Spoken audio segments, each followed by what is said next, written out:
अस्सलाम वालेकुम। मेरा नाम मोहम्मद समी है और ये बेसिक इलेक्ट्रॉनिक कोर्स की फिफ्थ वीडियो है। लास्ट वीडियो में हमने देखा था कि डायोड करंट जो था वो एक्सपोनेंशियली राइज करंट था विद रिस्पेक्ट टू वोल्टेज। जो forward bias IV characteristic curve बन रहा था वो एक्सपोनेंशियल कर्व बन रहा था। मतलब जो डायोड करंट है इस exponential rise current with respect to the diode voltage. ठीक है, अब हमने उसकी इक्वेशन देखी थी। जो इक्वेशन आ रही थी वो ये आ रही थी, आईडी जो is the diode current, I S is the reverse saturation current, E is the exponential, VT is the diode voltage over N is the fabrication constant and VT is the thermal voltage.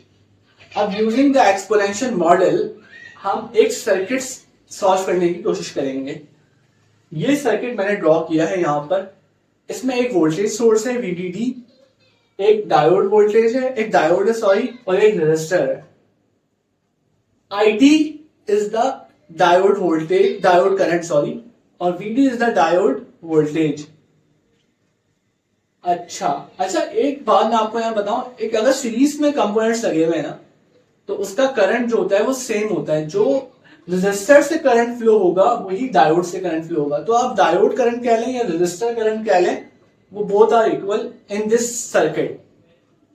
तो using exponential model हम इस circuit को solve करेंगे और ID और VD find out करने की कोशिश करेंगे। ठीक है, अब ये देखें, आईडी जो होगा मैंने आपको बताया, जो डायोड करंट होगा वो आपका इक्वल होगा रेजिस्टर का भी जो करंट है उसका। अच्छा, आईडी का करंट की जो हमें इक्वेशन पता है वो ये पता है, IS ये वाली। अच्छा, रेजिस्टर का जो करंट होता है वो हम फाइंड आउट करेंगे using ohms law. Ohm's law क्या कहता है आपका, the current passing through the conductor और resistor is directly proportional to the voltage across the conductor provided that the physical conditions are remain constant। ठीक है, अब ये इसकी फॉर्म होती है V is equal to IR। तो ये कर्व होता है आपका ओम्स लॉ। ओम्स लॉ क्या कर्व ये होता है कि I is directly proportional to V। अब हम रेजिस्टर करंट को फाइंड आउट करने के लिए क्या अप्लाई करेंगे, ओम्स लॉ अप्लाई करेंगे। ओम्स लॉ क्या कहलाता है, पोटेंशियल डिफरेंस। दो नोड्स का जो पोटेंशियल है उसका डिफरेंस आपका वोल्टेज कहलाता है या पोटेंशियल डिफरेंस कहलाता है। तो VDD आपका ये आ गया और minus VD over R is equal to ID।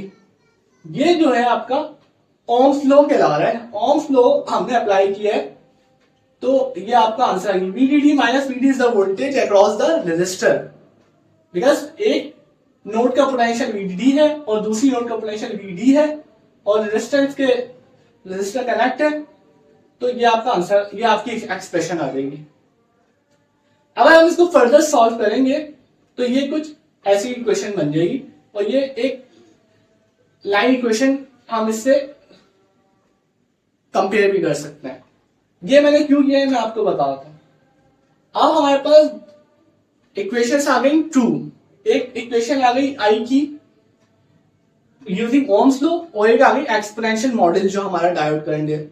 हम अब इन दोनों को सॉल्व करके VD फाइंड आउट करने की कोशिश करेंगे। हमारे पास इस इक्वेशन में all constants are known but only one variable which is VD which is unknown.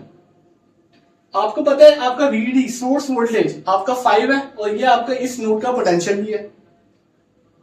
VD आपको फाइंड आउट करना है। R आपको पता है 1 किलो ओम्स है। ये रहा IS आपको which is also a constant reverse saturation current. जो इसके अंदर सारी आपको फैब्रिकेशन कांस्टेंट भी पता है, आपको VT भी पता है। जब जो चीज आपको नहीं पता वो है डायोड वोल्टेज इस इक्वेशन में। अच्छा, तो ये equation we can not solve this equation because it is some variable are in different natures. एक साइड पे लीनियर फॉर्म है, दूसरी साइड पे नॉन लीनियर फॉर्म है। तो अगर नॉन लीनियर, एक लेफ्ट हैंड साइड पे नॉन लीनियर है और दूसरी साइड पे लीनियर है और एक अननोन है और यूजिंग अननोन वन अननोन आप उसको सॉल्व नहीं कर सकते। मैथमेटिक्स का ये रूल है, अगर एक लीनियर इक्वेशन है उसमें एक ओनली एक वन वेरिएबल अननोन है तो वो फाइंड आउट हो सकता है। इन केस के लीनियर इक्वेशन हो, बोथ साइड में लीनियर वेरिएबल्स हो, लेकिन यहां पर क्या है, एक साइड पे लीनियर फॉर्म है, दूसरी साइड में नॉन लीनियर फॉर्म है, तो ये आप एक्सपोनेंशियल मॉडल से इस इक्वेशन को सॉल्व नहीं कर सकते। We can not solve this equation using mathematics because it can not be solve because variables are in different nature, एक साइड पे लीनियर है, एक साइड पे नॉन लीनियर है। तो यहां पर हम इसका आईडी और वीडी फिगर कैसे फाइंड आउट करें, तो हम इसमें यूज करते हैं ग्राफिकल मेथड। हम क्या करते हैं, इस इक्वेशन का ग्राफ प्लॉट करते हैं और इस इक्वेशन का ग्राफ प्लॉट करते हैं, मतलब एक्सपोनेंशियल मॉडल का ग्राफ प्लॉट करेंगे और फिर जो रजिस्टर का जो करंट है, जो ओम्स लॉ लगाया है हम लोगों ने, उसका ग्राफ प्लॉट करेंगे। जो दोनों का इंटरसेक्टिंग पॉइंट होगा वो आपका ऑपरेटिंग पॉइंट होगा, वही आपका वीडी होगा और उसी पॉइंट पे आपका आईडी होगा।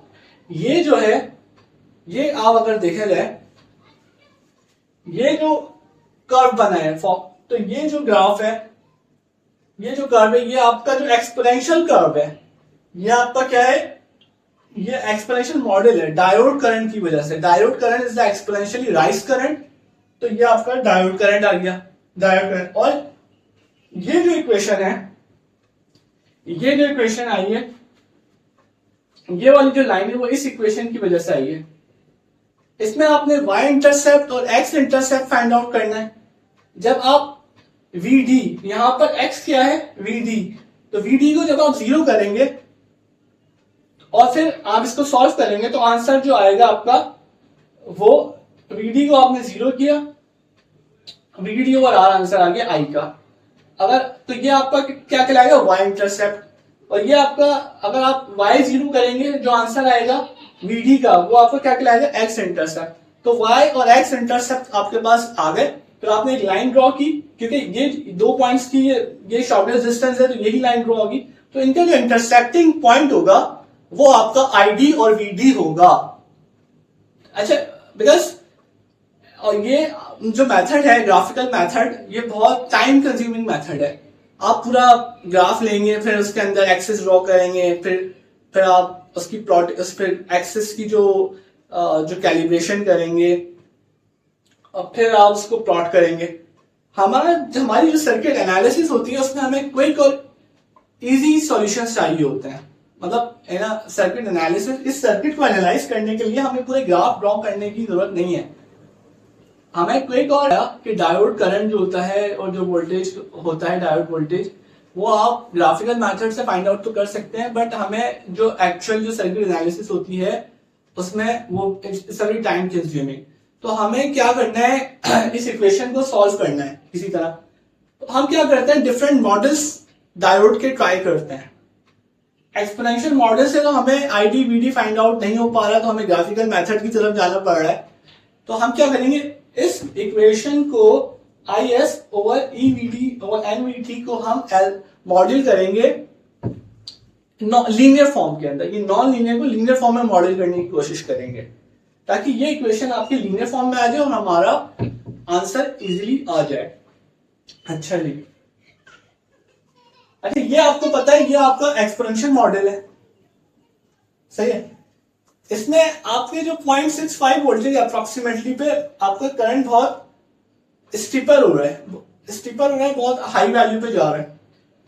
और ये एक ग्राफ है, ये मोर और लेस ये इसकी अप्रोक्सीमेशन बन रही है, इसका जो शेप है इससे बहुत रिजेम्बलेंस कर रहे हैं। अगर बिल्कुल इस इक्वेशन को हम देखा, इस ग्राफ को हम देखें और इस ग्राफ को देखें, तो हम इसको इससे रिप्लेस कर सकते हैं, ठीक है। अच्छा, ये बात हो गई। अब इससे हटके एक बात, पूरे टॉपिक से हटके बात, ये एक सर्किट है, इसमें आपका एक रजिस्टर कनेक्ट है, एक वोल्टेज सोर्स कनेक्ट है और एक यहां पर एक वेरिएबल वोल्टेज सोर्स है। अगर मैं इस वोल्टेज, इसका जो वोल्टेज है ये और इसका करंट जो है, इसकी IV कैरेक्टरिस्टिक कर्व प्लॉट करूंगा तो क्या होगा, क्या ग्राफ बनेगा, क्या कर्व बनेगा। इस सर्किट का जो मुझे वोल्टेज और करंट का ग्राफ प्लॉट करना है, तो वो कैसा बनेगा।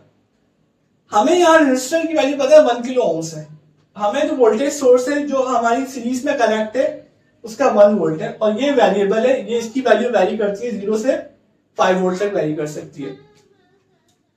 अभी बिल फर्स्ट इसका वोल्टेज है 1, तो इस नोड का पोटेंशियल क्या होगा 1, और यहाँ इस नोड का पोटेंशियल तो आपको पता है 1 ही है, क्योंकि हमने एक कांस्टेंट वोल्टेज सोर्स कनेक्ट की हुई है विच इज 1 वोल्ट। तो इस रेजिस्टर के अक्रॉस जो पोटेंशियल डिफरेंस हुआ वो कितना हुआ 1 माइनस 1 0, यहां भी 1 यहां भी 1, दोनों जगह 1, तो ये पूरी टर्म 0 हो जाएगी, डिवाइड बाय आर करेंगे तो आंसर 0 आएगा। मतलब जब वोल्टेज सोर्स जो एक्सटर्नल वोल्टेज सोर्स है उसकी वैल्यू आपकी 1 है तो आपका आई कितना है 0 है। अगर बिलफर्स्ट वेरिएबल वोल्टेज सोर्स की वैल्यू 2 वोल्ट हो जाती है तो इस नोड का पोटेंशियल क्या हो जाएगा 2, और इस नोड का पोटेंशियल हो जाएगा है ऑलरेडी विच इज कांस्टेंट 1, तो 2 माइनस 1 वोल्टेज डिफरेंस आ गया, पोटेंशियल डिफरेंस आ गया 1 डिवाइड बाय 1 किलो ओम्स। जब आप करेंगे ये फॉर्मूला अप्लाई करेंगे तो आपका आई की वैल्यू आएगी 1 मिली एम्पेयर। इसी तरह जब ये हो जाएगा voltage is equal to 3 volt, तो 3 minus 1 divide by 1 kilo ohms, answer आएगा 2 मिली एम्प्स। अब 4 कर देंगे वोल्टेज सोर्स की वैल्यू तो आंसर आएगा 3 मिली एम्प्स करंट की value.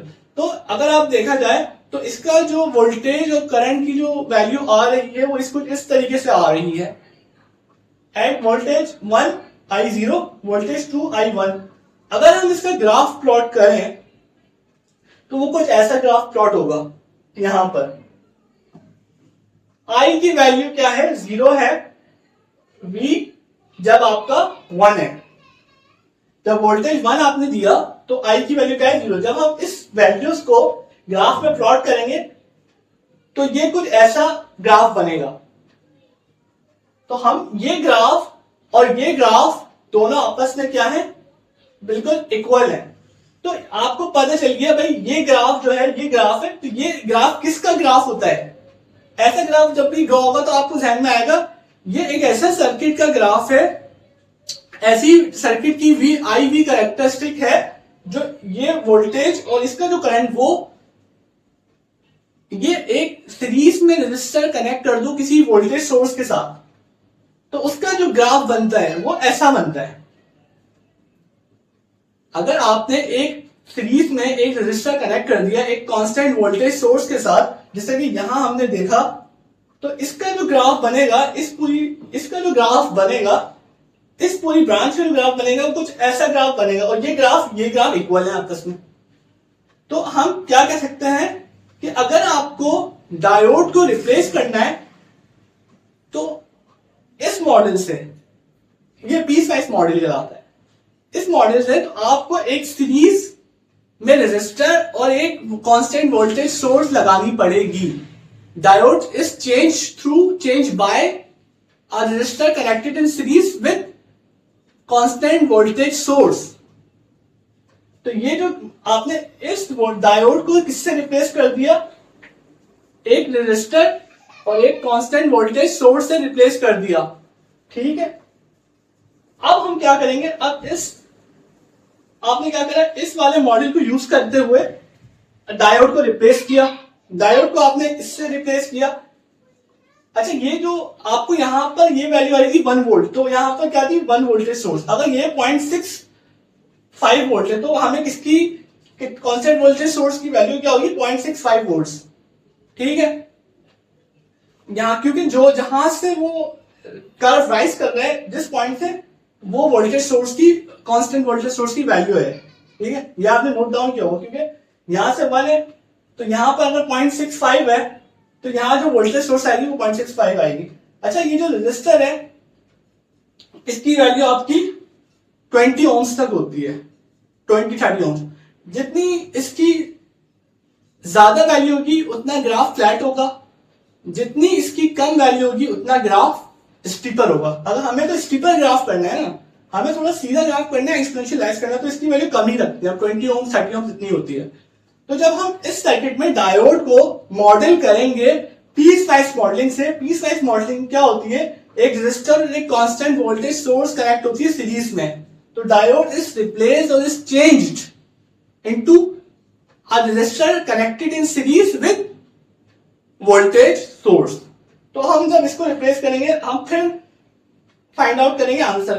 VDD minus 0.65 divide by 1 kilo ohms plus 0.02 kilo ohms resistor, तो ये आपका 4.222 मिली एम्पियर करंट आ जाएगा। तो इस सर्किट से जो करंट फ्लो कर रहा है वो कितना कर रहा है, ID is equal to 4.22 milli amps. हमने क्या किया, हमें एक्सपोनेंशियल मॉडल अप्लाई करने से हमारे पास आंसर नहीं आ रहा था, हमें ग्राफिकल मेथड की तरफ जाना पड़ रहा था, which is very time consuming method. हमने क्विक एंड इजी एनालिसिस के लिए पीस-वाइज मॉडलिंग यूज की। पीस-वाइज मॉडलिंग में हमने डायोड को रिप्लेस किया एक रेजिस्टर और एक कांस्टेंट वोल्टेज सोर्स से 0.65। अच्छा, जब भी आप पीस-वाइज मॉडल यूज करेंगे तो वोल्टेज सोर्स लगाएंगे कांस्टेंट वो 0.65 वोल्ट की लगाएंगे और रेजिस्टर लगाएंगे 20 से 30 का, ठीक है, 30 ओम्स का। तो ये लगाएंगे, फिर आपके पास जब आप मैथमेटिकली इस पे आप ओम्स को अप्लाई करेंगे, क्योंकि जब आप इक्विवेलेंस की रेजिस्टेंस निकालेंगे और वोल्टेज डिफरेंस निकालेंगे तो आपका 4.22 मिली एम्प आंसर आ जाएगा। आईडी आ गया तो VD भी आपको पता चल जाएगा, ठीक है। तो ये आपका पीस-वाइज मॉडलिंग का बेनिफिट है कि आप इजीली एनालिसिस कर सकते हैं, क्विक एनालिसिस कर सकते हैं। तो I hope you understand this modelling कि हम इसको यूज क्यों करते हैं। अच्छा, ये एक पीस-वाइज मॉडलिंग है, एक और होती है कांस्टेंट वोल्टेज ड्रॉप मॉडलिंग, इसी तरह से आइडियल डायोड मॉडलिंग। तो ये हम नेक्स्ट क्लासेस में पढ़ेंगे और ये उसकी क्या बेनिफिट्स हैं, उससे क्या हमें फायदा होता है, ये भी हम पढ़ेंगे। तो thank you very much, hope you like this video, hope you understand the topic. तो don't forget to subscribe my channel so that you can keep in touch. Thank you very much.